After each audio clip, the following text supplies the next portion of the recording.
आतापर्यंतच्या आकडेवारीनुसार देशामध्ये 543 जागांपैकी एनडीए 294 जागांवर आघाडीवर तर इंडियाला 231 जागा। महाराष्ट्रामध्ये महाविकास आघाडीचं पारडं जड। 29 जागांसह जनतेची महाविकास आघाडीला पसंती, तर महायुतीला 18 जागांवर समाधान मानावं लागतंय। 2024 मध्ये भाजपला बहुमत नाही, महाराष्ट्राने मोदींना रोखलं, मोदींनी आता राजीनामा द्यावा, संजय राऊत यांची मागणी।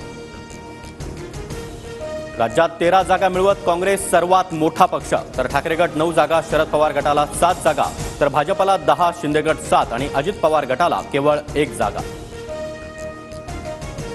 मोदींना तडीपार करणाऱ्यांना जनतेनं तडीपार केलं, मुख्यमंत्री शिंदेंचा इंडिया आघाडीवर हल्लाबोल, तर बहुमत आम्हाला मिळालं, इंडिया आघाडीचं सरकार होऊच शकत नाही, शिंदेंची प्रतिक्रिया। राज्यातील भाजपचे 2 केंद्रीय मंत्री भारती पवार आणि कपिल पाटील पराभूत, तर रावसाहेब दानवे हे देखील पराभवाच्या छायेत।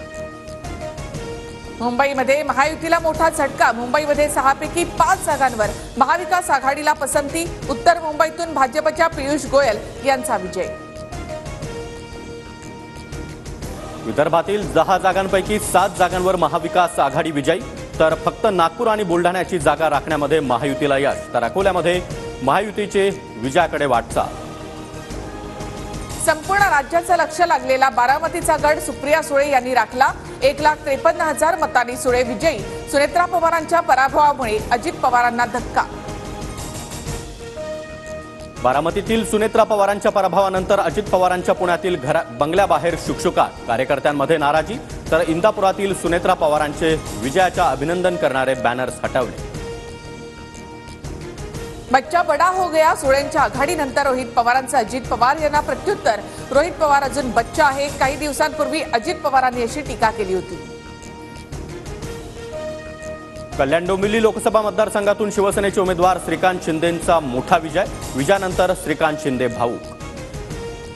सातारा लोकसभेमधील भाजपचे उमेदवार उदयनराजे भोसले भाऊक, उदयनराजे भोसले 22,000 मतांनी आघाडीवर।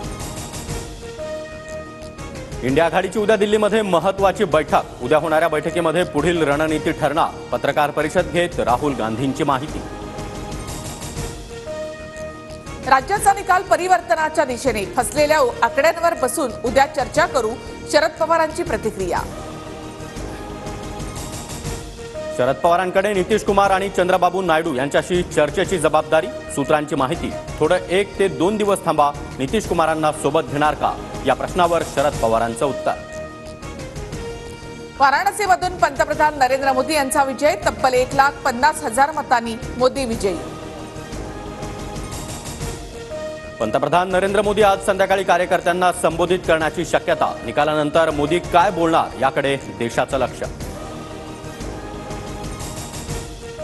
दिल्लीमध्ये उद्या एनडीएची बैठक, एनडीएच्या विजयी खासदारांना दिल्लीमध्ये बोलावलं, निकालानंतर राजधानी दिल्लीमध्ये हालचाली वाढल्या।